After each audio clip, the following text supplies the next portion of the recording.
madaxweynaha jamhuuriyadda Soomaaliland mudane Axmed Maxamed Maxamuud Silaanyo ayaa waxa uu maanta xadhiga ka jaray dhismaha ugu weyn ee shirkadda Haas Petroleum ku yeelan doonto dalka Soomaaliland. Dhismahan waa mid qaabkiisa dhismeed si heer sare loo dhisay ayaa waxa uu ku yaala magaalada Burco ee xarunta gobolka Togdheer. Cabdirasaaq Ibraahim Maxamed agaasimaha shirkadda Haas Petroleum ee dalalka Soomaaliland iyo Puntland ayaa waxa uu ka warbixiyay waxyaabaha uu qaban doono dhismahan. qof oo shaqaalaha baa gobolka Togdheer laga shaqaaleeyay oo kambanigu qaatay waxay ka mid tahay madaxweyne garabtaaga aanu doonayno inaanu dhinaca dhaqaalaha iyo shaqo abuurka kambaniga Haas Petroleum uu gaarsiiyo ummadiisa iyo dalkiisa.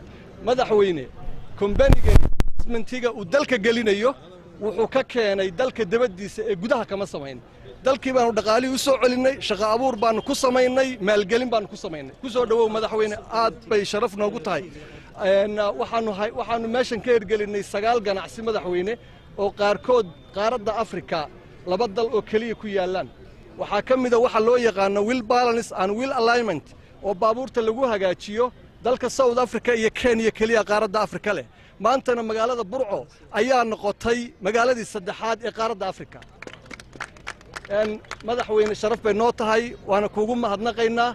waxay halkan noqon doontaa restaurant caalami ah baa laga furi doonaa Burco. Barashaadka kale barasaaqa gobolka Togdheer Maxamed Ibraahim Aadan Qabyatire ayaa bogaadiyay shirkadda Haas Petroleum dhismahan qaabka bilicda loo dhisay ku soo kordhiyeen gobolka Togdheer isagoo intaasi ku daray inuu ka qayb qaadan doono bilicda magaalada Burco ee xarunta gobolka Togdheer. madaxweyne waxaan aad iyo aad noo farxad gelinay inaad nala furtood nala wadaagto maanta xarika jarista oo mashaariicda ugu waaweyn ee laga hirgeliyay gobolka Haas Petroleum.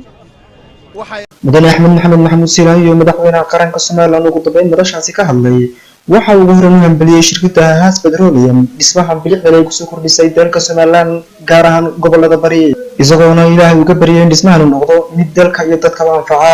mashaariic horumar aynu ka samayno wixii dalkeena u soo kordhaya ee dibadda iyo dadkeena ku taraya waanu soo dhaweynaynaa, gacan baanu ka geysanaynaa, aad iyo aad baanu soo dhaweynaynaa, aad iyo aad baan ugu faraxsanahay. shirkadda Haas Petroleum waxay muddooyinkii u dambeeyay ku jirtay loolan ay ku dardargelinayso dhismaha dalka. dhismahan cusub ee shirkadda Haas Petroleum ay ka furatay magaalada Burco ee xarunta gobolka Togdheer ayaa waxa uu noqonayaa mid wax weyn ka bedela bilicda gobolka Togdheer. Sidiiq Xasan Jaamac Waabeeye, Radraac Media, magaalada Burco ee xarunta gobolka Togdheer.